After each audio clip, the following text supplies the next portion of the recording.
Is fear of failure holding you back from launching a project on Kickstarter? If it is, watch this video. You're in the right place. Because in this video, I'm going to share with you and I'm going to help you if you're someone who is having trouble facing your fear of failure, if you have a project you want to launch, if you would love to put a project out on Kickstarter, generate funding to make it happen, engage an audience, draw it to that project and get that project out of your head and into the world. But you're worried that that project will fail or fail miserably. Watch this video because I'm going to show you how to help, or I'm going to help you conquer that fear and get over that fear so that you can actually just launch it. I'm also going to share the biggest reason why Kickstarter projects do fail and how you can avoid that. I'm going to share a story, a personal story about how I credit 5 early big online public failures outside of Kickstarter with actually a big part of the reason why my first Kickstarter launch ever was a massive success. I'm also going to share how a creator, Wes Loker, who was a creator I had on my podcast a while back, he actually turned failure on Kickstarter into a great success in record time. And we'll cover a lot more. So if that sounds good to you, I'm excited to dive into this. My name is Tyler James. I am the publisher of Comics Tribe. We put out awesome books like Wailing Blades, Sync, The Red 10, among others. And we use Kickstarter as a part of our overall creative business strategy. But I'm also the host of the Comics Launch podcast. And that is a podcast and a show and an online training community where I help comic creators, writers, artists, and self-publishers.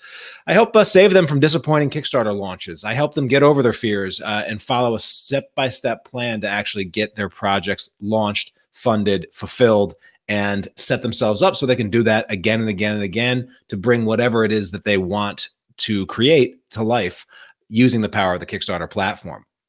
I'm really on a mission to make the comics category in particular, the category on Kickstarter with the highest success rate. And so a part of that is I'm actually doing a new live stream series here. This is actually number 1 of the series. I'll call it the hashtag Just Launch It series. And this is number 1. And what I want to do with this series, my goal of this series is to tackle the biggest reasons why creators that want to launch, have projects they'd love to put out into the world and would love to raise funding for. I'm going to tackle the biggest reasons that those creators are not actually launching and try to do that in a very systematic way. So thank you for watching this, because if you're a comic creator, a writer, an artist, a publisher, a creator, and you've got a dream project you want to launch on Kickstarter, but you're worried it's going to fail, and as a result, you're sort of stuck in limbo or you're not making the progress towards that launch that you should be, this is going to be for you. If you're a creator who maybe you've already launched and maybe you had a failure on Kickstarter, or maybe you had a failure on another platform like Indiegogo or somewhere else, and instead you've as a result you're like licking your wounds from those past failures, and that's made you gun shy about doing a future launch. Hopefully this will help you as well. And maybe you're like some of the creators that responded to a question that I put out to my community where I asked, hey, if you haven't launched yet, why haven't you launched? Justin Mayhew was a creator. He said, hey, I'm afraid to fail. He was just honest with that. Those are the exact words he used. And this video is for Justin. Stephen Urasti said, I don't want to have a broken heart if I fail. All right. And so that fear of that broken heart, that fear of that failure, that's one of the things that's holding him back. And so if you're like Justin or Stephen, definitely this is going to be a training that I think you're going to get a lot of value from. Now, I will just let you know, if you enjoy this one and you want even more to get yourselves on a path towards making your first or next Kickstarter campaign wildly successful, I do want to let you know I do have an upcoming workshop coming up. It's a free workshop. It's called the Ultimate Comic Book Kickstarter Launch Plan.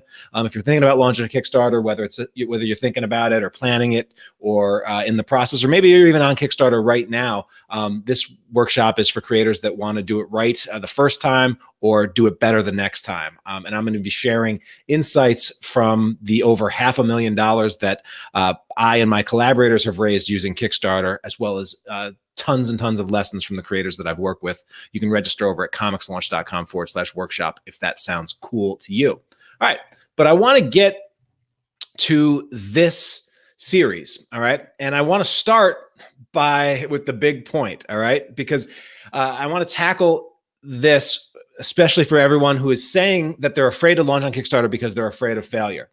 I got some truth bombs for you, and I'm going to just lay it out for you. You are not actually afraid of failure. That's not what you're afraid of. And here's how I know this. I know you're not afraid of failure because by not launching, by not doing the things that you need to do in order to raise the funding to make your project happen, by not taking the actions you need to take and launching on Kickstarter, if that's truly the best path for you, well, then you've actually already failed to achieve your goal of securing funding, of rallying an audience, and getting your dream project out into the world. Like, think about it. Like, the end results of not launching, the end results of sitting on the sidelines, of doing nothing, and the end results of launching and then failing to hit your funding goal are pretty much the same thing. You got no funding, no backers, and no project. All right. And yet, for some reason, you're not afraid right now by not launching, right? And so my point here is that you're not actually afraid of failure on Kickstarter at all. What you're actually afraid of is what failure on Kickstarter means to you or will mean to you.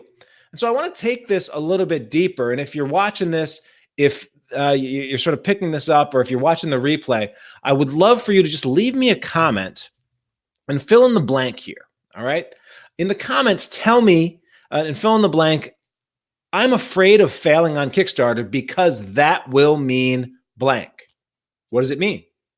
If you, let's say you went through all the process, you put in the work, you put in the time, you built your Kickstarter page, you sent everybody to do it, you went out there and did your social media and drove traffic and did all the things that you thought you needed to do to succeed for, say, 30 days. And at the end of those 30 days, you don't hit your Kickstarter goal.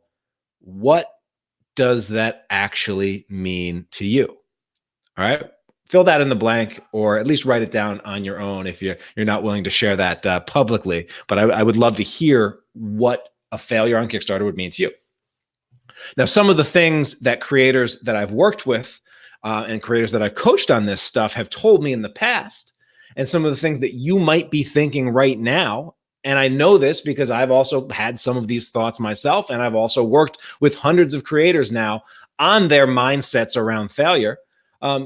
You might be thinking that if I fail on Kickstarter, that means my work's not good enough. You might be thinking that, well, if I fail on Kickstarter, then all the time and the energy that I put into my project was a complete waste. You might think it means that no one wants what I'm creating. You might think it means, well, I tried it, but Kickstarter just isn't for me. You might think it will mean that everyone will now see that you are a failure. It might mean that your coworkers and your spouse and your everyone you might think it means that everyone who said, you know what, you're not good enough, this will never work, this is a waste of time, yada yada yada, was right, and you were actually the wrong. And you were the foolish one. It might make you think that, well, my dreams are foolish. It might make you think that launching and then failing publicly is going to limit your chances of having success in the future. Right? Like, you'll have like a scarlet letter on you, and that now if that first launch doesn't go right, then your subsequent launches won't go right. You might think failure on Kickstarter means I should just give up and do something else. Oh, the dark freaking places you might go as a result of this, right? And I'm sure some of you probably have stuff that's even darker, right? Now, the truth is, though, that failure on Kickstarter actually means nothing other than the meaning that you decide to give to it. All right? Failure means nothing except for the meaning that you personally attach to it. And so I want to illustrate this point because I want to tell you a story about 5 failures of mine that I directly attribute to being a part of why my first Kickstarter success was such a massive success. And we're gonna go back in the time capsule. Any of you watching this remember Zuda Comics? All right, this is if you're new to if you've been watching me for a while, like a long time, you've been following me for a long time, you may remember this. But I'm willing to bet most of the people watching are going to be like scratching their heads and hitting Wikipedia about this. But back in 2007, way before Kickstarter even existed, DC Comics actually launched this online initiative called Zuda Comics. And the way Zuda worked was that comic creators, and this was especially targeted towards independent comic creators, new up-and-coming comic creators, not creators that were currently working for DC Comics or currently doing superhero stuff. Basically, comic creators and independent comic creators were invited to submit their own 8-page comics. And then each month, Zuda Comics, again, owned by DC Comics, and run by sort of an offshoot of DC Comics. Every month they would select 10 comic pitches, these eight-page comic pitches. They would select 10 of them, and then they would do a monthly competition that would run for like the month. Like each month would have a competition, and basically during that month, the goal was to get people to read your comic, review your comic, rate your comic, and vote for your comic. And at the end of each month, one of those comics would be selected, the one that had the best overall ranking via the Zuda algorithm, based on votes and views and all of that stuff. One of those contracts would be awarded a contract from Zuda/DC Comics in order to do a season of comics that would air exclusively on the Zuda website.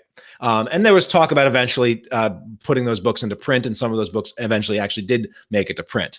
And so also occasionally, like, you would submit and there would be an instant winner, right?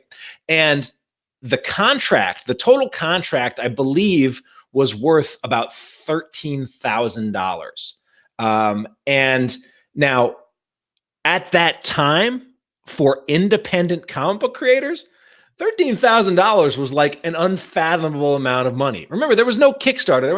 There were no creators launching Kickstarters and raising that stuff. Most independent comic creators were going to conventions and lucky to make a few $100, right? And then here, all of a sudden, is this this new thing that that was out there. And after like a couple of months, you could see that, hey, people are actually winning this thing. People were actually getting these contracts. And it also looked somewhat attainable in terms of, the comics that were being put up. And so I, like hundreds of other creators, was super excited about this possibility. And I submitted, right? Now, my first submission was rejected out of hand, didn't make it. I actually got a little bit of feedback, but very little feedback, but it was just a rejection. And to be honest, knowing what I know now here, I would have rejected it too. It was like thrown together way too fast, had a lot of problems with it. All right. Back to the drawing board. All right. Now, my second submission, I was through the moon because it got accepted into one of the monthly contests. So out of, probably 100 or 200 submissions, mine was selected as one of the 10 to run on and be featured on the Zuda website. And that's actually it right there. That's Super Seed. And this was a comic that I wrote, drew, lettered, inked, colored, did everything for it. Like, it was entirely my baby, right? It was about the world's first superpowered fertility clinic. If you want to go dig that one up, if you can find one of like the couple of hundred copies that are floating around the world, good luck to that. I think I only have a couple myself, but it was called Super Seed. World's first superpowered fertility clinic, and it was one of 10 that went up on Zuda for a monthly competition. Now, so that was the cool thing. Now, the downside was that all of a sudden, I had 1 month in order to get as many votes for my thing as I possibly could, and I had to do that with all of the skills that I had at my disposal at the time, which were next to nothing. And so Zooted Comics gave me like this, it was basically this crash course of me trying everything that I could think of, everything that I'd seen other creators do, everything that I knew how to do myself, and a lot of stuff that I didn't know but was trying and throwing, spaghetti at the wall to see what stuck in order to drive traffic and to get votes. All right. And so I was, pitching this thing to people. I was doing PR and reaching out to media and trying to get coverage. That was the first time I'm like, oh, wait. Maybe I'll send some emails. And I didn't really have an email list or know the power of an email list at the time, but I was still sending emails to try to get people over there. I was doing some online promotions. I was handing out postcards at local comic shops and conventions. I was doing some in-person promotion. I was trying to meet with other creators. I even did some advertising. I figured out how to use Project Wonderful and to drive some traffic over there using pay-per-click stuff. That stuff that I hadn't really done before, because it would be it probably wouldn't pay off. But here's the chance. There's a $13,000 contract on the line, right? And it's DC Comics, right? And I was also trying to do some cross promotion with other creators, maybe the creators that would have stuff coming down the line, and did all of that stuff. Put in a lot of work, a ton of work, and after 1 month, the contest ended and didn't win. I finished, I think, third in the voting, which meant no contract. All right. Now, it wasn't a complete loss. I actually did get a check from DC for, it was either $250 or $500. I can't remember exactly what it was, but everyone that made it into the Zooted contest did get a token amount of money for the use of their work for that month. So I got my first check in the mail from a professional comic book company. And this is before I had launched Comics Tribe, way before I was really just a one-person show. And so, this was a major thing for me, like a check from DC Comics. And then to make it even better, for the next 3 or 4 years, I was on the DC Comics Christmas card list. And every year I would get a Christmas card from DC Comics, which was really cool. And I actually used this Zooted Comics to get my very first pro badge, accepted for a pro badge at New York Comic Con, right? And so this was even though it was a failure, right? There's some good stuff that came out of it.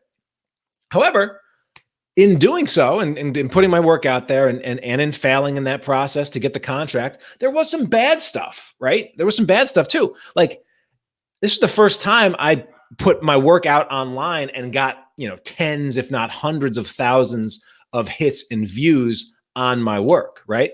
And most of those hits and views, even though I was driving some stuff, most of the people that were seeing it were people checking out comics and leaving comments. And I got some nasty comments from my strangers on my work, right? Some nasty stuff. And it was this person's, hitting me up for the writing, and this person says my lettering sucks, and this person says, oh, well, you know what, the pencils are okay, but the inks need work. Or this person says, you know what, the colors not it was because it was all my stuff, there was a lot of things that they could poke holes into, right? And I sort of realized that my comics were only going to be as good as the weakest aspect of them.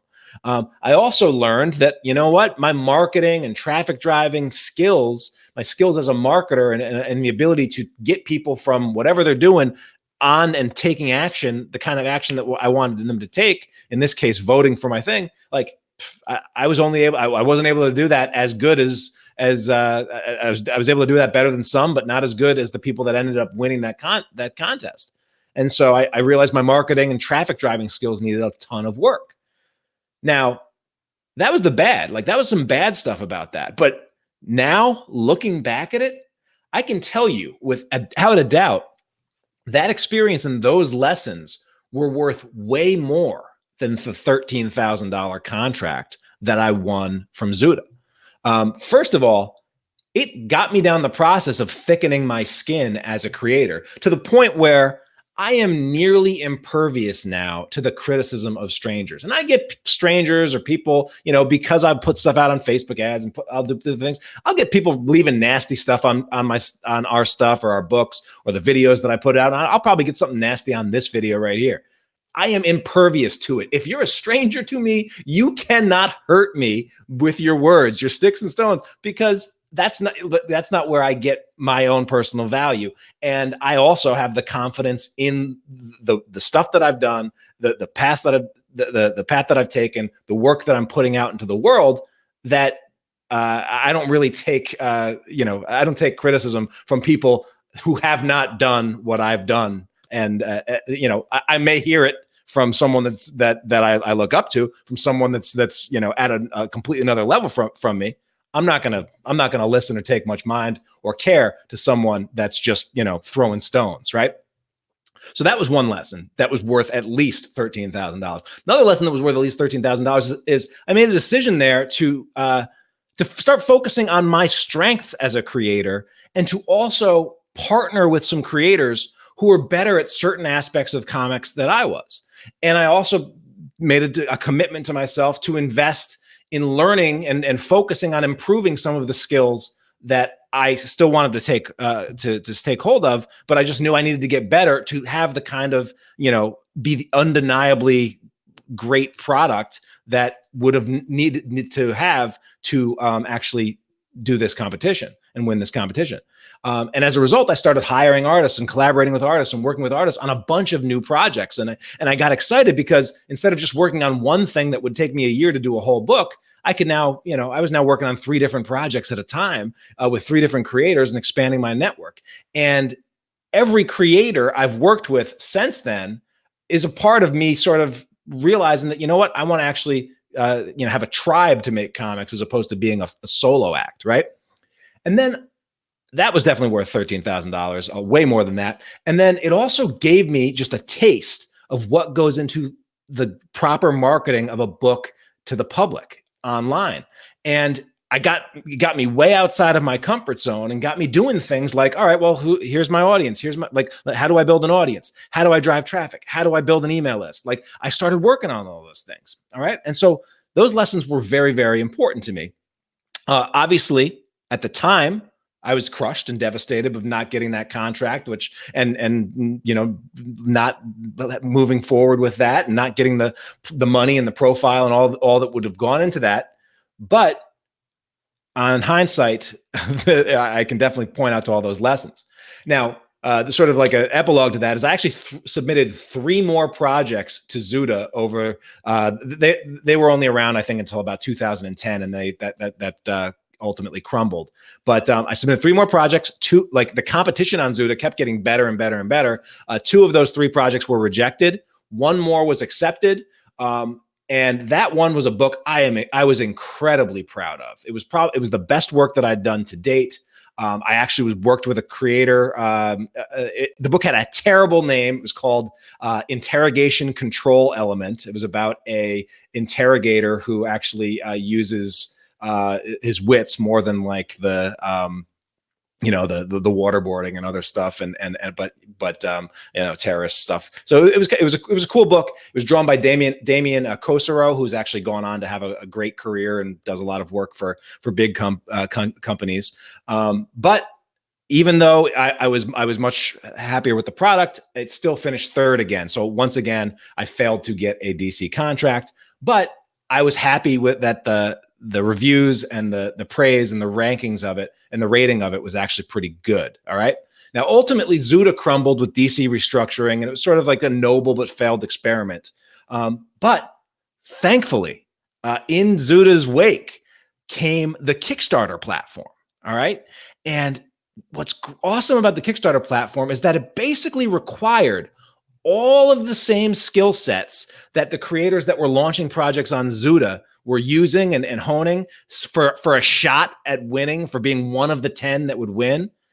However, on Kickstarter, at first, about 3 out of 10 were winning because they were getting their projects funded. Maybe not making $13,000, but they were making 3, 4, 5, some cases 10, some people a lot more.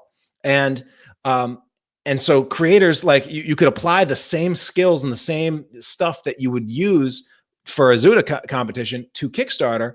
And the other cool thing is there wasn't a $13,000 cap on that contract. So you did have some creators actually go and launch and get a lot better. And over time, the success rate on Kickstarter has continued to go up and up and up for comic book creators. All right. And so fast forward several years after those failed Zuda launches and Zuda pitches, I launched my first Kickstarter in 2012. And I launched it using many of the same skills I had honed during those failed Zuda launches. And what's funny, and I actually, on that very first launch, raised $26,000.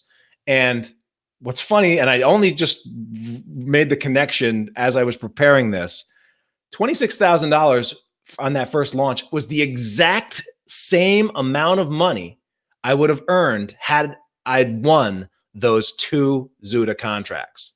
All right. Pretty cool. Pretty cool how that works. It's the exact amount of money. All right. And so the big point that I want to share for all of you is that with time, any failure on the path or the pursuit of your worthy creative goals is not actually a failure at all.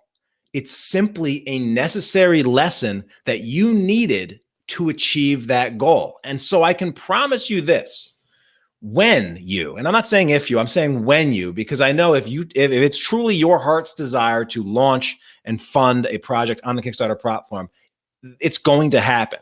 But I can promise you with absolute certainty that when you launch your Kickstarter campaign, there are only 2 possible outcomes. Outcome 1 is that you're going to get your project funded and you're going to meet or exceed your funding goal, and you'll be able to count that as a success and something that you can build upon going forward. That's outcome 1. All right. Now, outcome 2 is that you will fail to hit your funding goal, but in the process, you're going to learn at least 1, but usually a whole lot more than 1 valuable lessons that you absolutely positively must need to learn for your future success. All right. As long as you don't give up, your success on that platform is inevitable. Now, one of the great examples of this is a creator I had on my podcast way back on Comics Launch session 10. All right. So if you go to comicslaunch.com/session 010, you can actually hear me interview a creator named Wes Loker. Now, Wes launched a project on Kickstarter. He gave it his best shot for 30 days, and he came up short of his funding goal. But instead of counting himself as a failure, instead of making that failed launch mean he was a failure, his project was a failure, it was no good, etc., instead of making it mean all of those things that so many creators are scared of launching because the worst possible thing, failure, actually happened to him, he didn't do all of that. Instead, what he did was he took a few days to calmly assess the results of his campaign. He identified about 5 areas that he got wrong. One was the scope of the project. The project was a little bit too big. Another was the money or the funding amount he was asking for was clearly too big. Another one was the audience that he had reached and his ability to have an audience for that size. Then he also identified some things about how he was presenting his project, his Kickstarter page design, and his video. And he made just a small handful of a list of things that he felt like he got wrong, and then tackled it. He made some changes, and within a couple of weeks, he relaunched his project. And just a couple of weeks after having a failed Kickstarter launch, he then had a fully funded, successful Kickstarter launch for his book. I believe it was called Unit 44. And he went on to launch a couple more successful projects even after that to continue that series. All right. Now, Wes is hardly alone. I've had a number of creators on my podcast talk about how they launched, did not get the result they were looking for, but used that as a lesson, learned from it, made some changes, made some adjustments, launched again. And in some cases, those second launches exceeded the goal that they had on the failed first launch. It's funny how sometimes it's just a small tweaks, a few things that you either didn't have in place that you now put in place, or even sometimes it's just, your ability to go into it with confidence and the ability to have a project that's funded and supported sometimes that just gives away to a momentum of its own, and it can take you forward. All right. And so I want to just make sure, and actually what I'd love to hear is sort of your comics launcher from here. I would love to hear in the comments, if you're watching this on the replay or if you're watching this live, can you tell me something from your past that was a major flop or a major, can you tell me something from your past that was a major flop or a major failure that you are absolutely positively grateful for right now because of the lesson that you learned from that? All right. Something in your past that at the time it was a major setback, major flop, major failure, and you are not only learned a lesson for it, but you are grateful for that lesson because of the lesson you learned for it. If you really do think about it, I guarantee you can come up with at least something. I'd love to hear what that is. All right. Now, C.S. Lewis, great author C.S. Lewis, said, failures, repeated failures, are the fingerposts on the road to achievement. One fails forward towards success. And, you know, you can search for failure quotes and find a ton of pithy quotes, a ton of quotes that you know, a lot you'll hear people share on social all the time. But guess what? They're all true. They're all true. All right. And so it is again, it is a limiting belief that fear of failure is a good reason not to launch. It's not at all. All right. The reality, the empowering truth I want to leave you with is that it is actually impossible to truly fail on Kickstarter. You'll either hit your funding goal or you'll learn some lessons in the process that are going to be key to your future inevitable crowdfunding success. Again, hope you enjoyed this. Hope this helps, especially if you're someone that's being held back from failure. Obviously, your likelihood of succeeding goes up tremendously when you have a roadmap towards success, when you follow in the footsteps of creators that have paved the way for you, that have figured things out for you. And so if you are someone that is planning a launch or has a launch that you really want to get over the fear of failure, and you just want some steps and some concrete actionable things that you can do to make it more likely to succeed, I want to encourage you, if you're interested in going deeper with me, I have a live workshop coming up. It's at comicslaunch.com/workshop. There I will go deeper into what it truly takes to have a successful comics launch. And I'll share 7 keys to your best launch ever. Hey, thanks so much for everyone that's watching. Alfred said, my marriage, I appreciate the experience because it was a lesson learned and led me to someone wonderful. Yeah, obvious. Yeah, I mean, the crazy thing is when you do look back at every failed relationship that you ever have, it's hard to call them failures, Alfie, when those things had to end to find the one that was right for you. Aaron says, want to tell you, I love listening to the podcast. Love to hear that, Aaron. Thank you. And thanks so much for that. Charlie says, I fully endorse Charlie's workshops. White Ash wouldn't have been half the success had it not been for one of his free online workshops. Charlie is one. I actually throw Charlie a big shout out in my workshops now, because he's one of those creators that really takes the ball and runs with it and has done a tremendous job with White Ash. And he's actually just had his new series, The Game, which was successfully funded on Kickstarter as well. So congrats, Charlie, on that one as well. And Jose says, I'm down for the workshop. Awesome, man. We will see you there. comicslaunch.com/workshop. And Jose says, rolling towards 3rd Kickstarter fail, but each has been better than the last. There's hope. All right, man. You know what? You're probably just missing 1 or 2 key ingredients. You're going to get there. Keep going. All right. Thanks so much for watching, everyone. Can't wait to see what you launch next.